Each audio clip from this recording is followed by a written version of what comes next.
오늘은 많은 분들이 우리 한반도 평화를 위해서 어떤 일들을 해야 될까, 앞으로 어떻게 해야 될까라는 고민들 갖고 있을 것 같습니다. 그래서 많은 분들이 좀 관심을 가질 것 같은데요. 오늘 그래서 특별히 화면도 준비해 봤습니다. 그래서 화면을 참고하면서 같이 봐주시면 좋을 것 같습니다.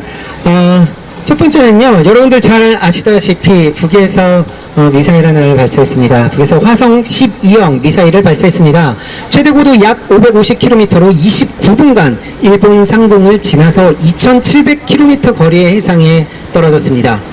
한반도를 둘러싼 군사적 긴장 상태가 계속해서 높아져 가고 있는데요.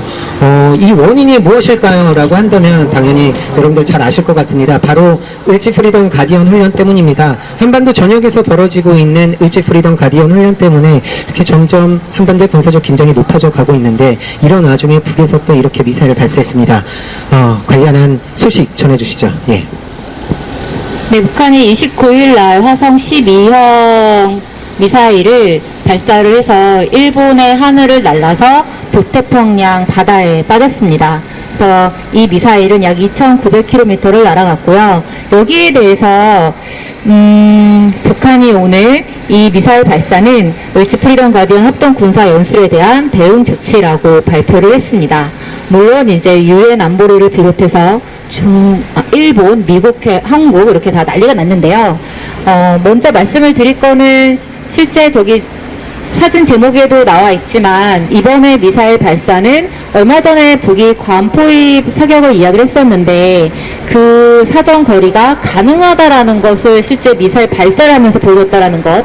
두 번째로는 저 옆에 있는 CNN 기자가요, 실제 뒤에가 평양 시내인데요. CNN 기자는 지금 평양에 가 있습니다. 북미 간의 수위가 맺어 있지 않아도 CNN 기자는 평양에 가서 북한을 취재할 수 있는데요. CNN 기자의 말인데요.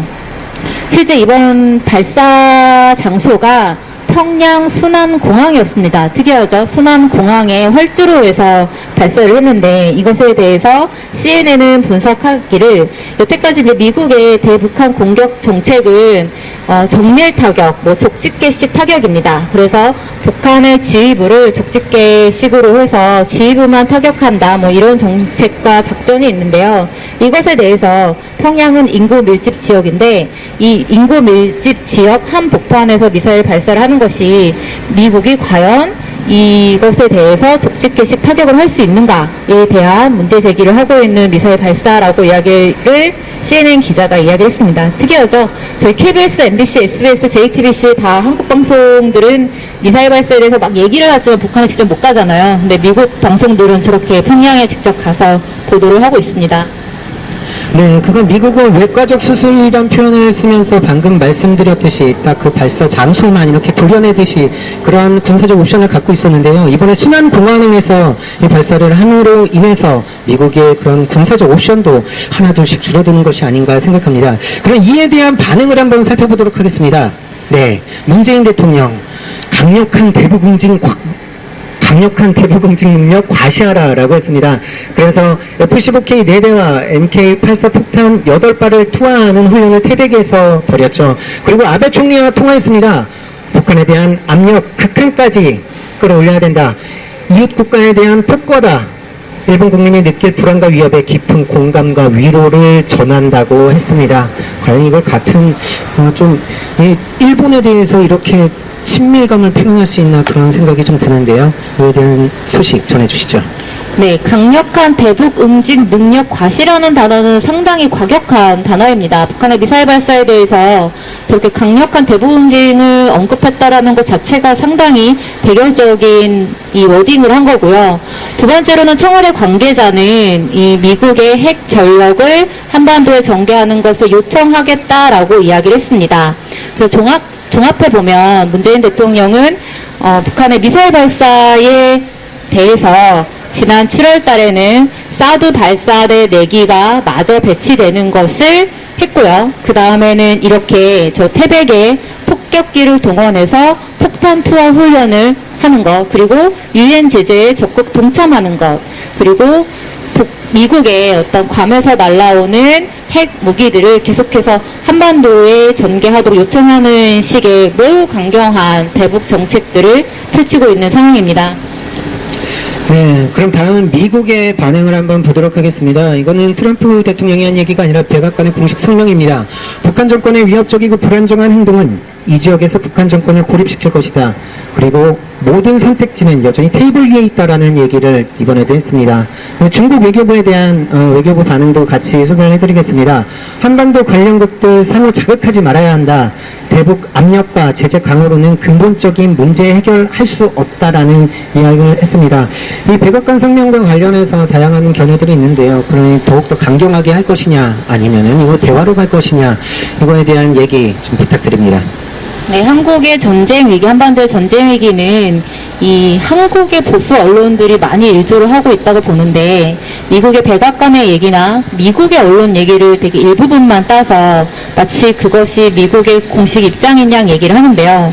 저 백악관의 공동 성명의 모든 선택지는 테이블 위에 있다라는 얘기도 한국의 많은 대다수 언론들은 그래서 미국이 군사적 선택을 할 것이다라고 보도를 하고 있습니다. 근데 전문을 읽어보면 단어 선택이나 이런 것들이 상당히 점잖아요. 그래서 결국은 저 모든 선택지에는 군사적인 방법도 있지만 여전히 대화의 어떤 선택을 놓치지 않겠다라는 표시로 읽히고요. 네, 중국은 이에 대해서 제재 강화가 근본적인 문제 해결을 못한다라고 다시 한번 강조를 했습니다. 네, 최근에 이렇게 미국의 발언들을 보면요, 대화 분위기로 어느 정도 가는 듯한 그런 느낌도 계속 받아왔었는데요. 가장 이렇게 좀처럼 그 발언처럼 가까이 가기 힘든 부분이 좀 있는 것 같습니다. 가장 중요한 게 지금 벌어지고 있는 북을 대상으로 한 대규모 전쟁 연습부터 중단하는 조치가 먼저 취해져야 되지 않을까 생각합니다. 그런데요, 지금 실질적인 이제 추가 조치에 대한 이야기도 나오고 있는 것 같아요. 그래서 이번에 또 추가 조치를 한다면 어떤 게 가능할지에 대한 것도 좀 소개를 해주시면 좋을 것 같은데요. 유엔이 추가 조치할 수 있는 거랑 한국 정부가 추가 조치할 수 있는 거랑 좀 별개로 나눠서 봐야 되는데요. 지난 유엔 제재 내용에서 북한에 석탄을 수출하지 않는 것과 북한이 파견한 해외 노동자들의 수를 증가하지 않는 것이 결의안의 내용이었는데, 문재인 대통령이 그 유엔 결의안 통과될 때 북한에 수출하는 품목 중에 석유가 빠져서 매우 아쉽다라고 얘기했습니다. 그러니까 북한이 석탄과 석유를 다 수입하는데 석유마저 수입하지 못하게 해단다라고 얘기를 했는데, 아마도 지금 얘기되고 있는 것들 중에 다시 한번 뭐 유엔 제재가 얘기된다면 석유까지 뭐 수입을 금지하는 내용들이 나올 것이라고 예상이 되나, 이것은 지난 유엔 제재에서도 중국과 러시아의 반발이 매우 커서 내용이 담기지 못했기 때문에 중국과 러시아가 자기네가 수출하는 거잖아요. 이거를 못하게 막는 거기 때문에 어떤 반발이 예상이 되고요. 한국 정부가 더 강력한 응징 조치를 이야기를 하지만 실제 한국 정부는 남북 간에 맺고 있는 교류가 전혀 없는 상태이기 때문에 할 수 있는 조치는 없습니다. 뭐 있는 교류를 끊을 수 있는 것도 없고요. 어떤 경제 교류를 하고 있지도 않기 때문에 어떤 경제적으로 무엇을 제재를 가하는 것도 한국 정부가 할 수 있는 건 실제는 없죠. 네. 그럼 이 한반도 전역에서 벌어지고 있는 을지 프리덤 가디언 훈련 때문에 지금 한반도의 군사적 긴장 계속해서 높아져 가고 있는데요. 그럼 이 을지 프리덤 가디언 훈련 도대체 왜 위험한 것인지 다시 한번 살펴보도록 하겠습니다. 네, 북한의 미사일 발사 및 그리고 이제 미국과 한국 정부가 하고 있는 취해지는 군사적 조치, 이런 것들로 한반도 군사적 위기가 높아지고 있는 이 현상을 제대로 원인을 살펴봐야 됩니다. 이 원인 중에 하나가 최근에 벌어지고 있는, 지금도 한반도의 하늘과 땅에서 벌어지고 있는 을지 프리덤 가디언 군사훈련입니다. 을지 프리덤 가디언 군사훈련은 작전계획 501호에 의해서 한미 양군 미군 17,500명이 와서 군사훈련을 하는 건데요. 저 그림에서 보듯이 타격이 북한 공격 징후가 있다고만 해도 항공모함과 전투기와 각종 무기들이 북한으로 진격하는 그림입니다. 징후가 있다는 것, 실제 공격이 아니라 징후에 대한 판단은 마찬가지로 미군이 합니다. 그래서 이 징후에 대한 판단은 대단히 주관적이죠. 그래서 선제 공격을 명시한 작전 계획이라는 것과 두 번째 그림은 잘 보이시는지 모르겠지만 북한의 어떤 어떤 군사적인 행위가 있을 경우에 미국이 동원할 수 있는 무기들입니다. 저렇게 많습니다. 항공모함도 있고 스텔스기도 있고 B-1B도 있고 B-2도 있고 뭐 전투기도 있고 미군도 있습니다. 저렇게 많은 것들로 지금 저런 무기들을 어떻게 한반도에 증원해서 전쟁을 할 것인지를 하고 있는 것이 군사훈련입니다. 미 군과 미 함대가 들어가서 군사훈련을 하고 있는데 저렇게 군사훈련을 하고 있으니 당연히 북한은 체제 위협을 느끼는 게 당연하겠죠. 여기에 대해서 북한은 군사훈련이 중단되지 않는다면 우리는 미사일 발사를 계속해서 하겠다라고 했는데 무엇부터 중단이 되어야 되느냐. 저렇게 엄청난 화력이 들어와서 날짜로 따지면 1년의 절반입니다. 연합군사훈련부터 중단을 하는 것이 어떤 서로의 위협을 하지 말자라는 협상을 하기 위한 첫 번째 단계가 아닐까 싶습니다. 네, 맞습니다. 대규모 군사훈련을 벌이면서 그렇게 위협을 하고 있으면서 어떻게 평화를 이야기할 수 있겠습니까? 지금 가장 중요한 것은 바로 이 대규모 전쟁 연습을 중단하는 거에서부터 시작해야 되지 않을까 생각합니다. 다음은요.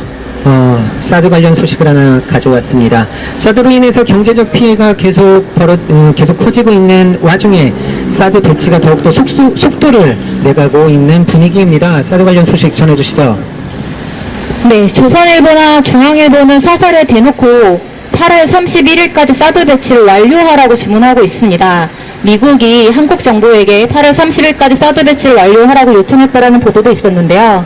그것과 더불어 송영무 국방장관이 지금 미국에 가 있습니다.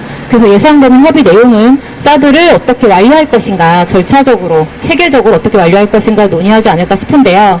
정부 또한 빠른 시일 내에 사드 발사대 4기를 마저 배치하겠다라고 이야기를 하고 있는 상황이고요. 그래서 매우 임박한, 사드 배치가 매우 임박했다라고 보여집니다. 또 하나는 지금 사드가 들어갈 수 있는 그 길을 소성의 주민분들이 막고 계시잖아요. 여기에 대해서 중앙일보의 분석은 국방부 관계자의 말을 빌려서 헬기로 실어서 사드를 성주 골프장 내에 갖다 놓을 수 있다라고 예상하고 있습니다. 오늘 사진입니다. 그래서 성주 소성의 분들은 오늘부터 비상행동에 들어갔습니다. 그래서 저 피켓 내용을 한번 대표님께서 읽어주시면 좋겠는데요. 네, 잘 안 보이네요. 네.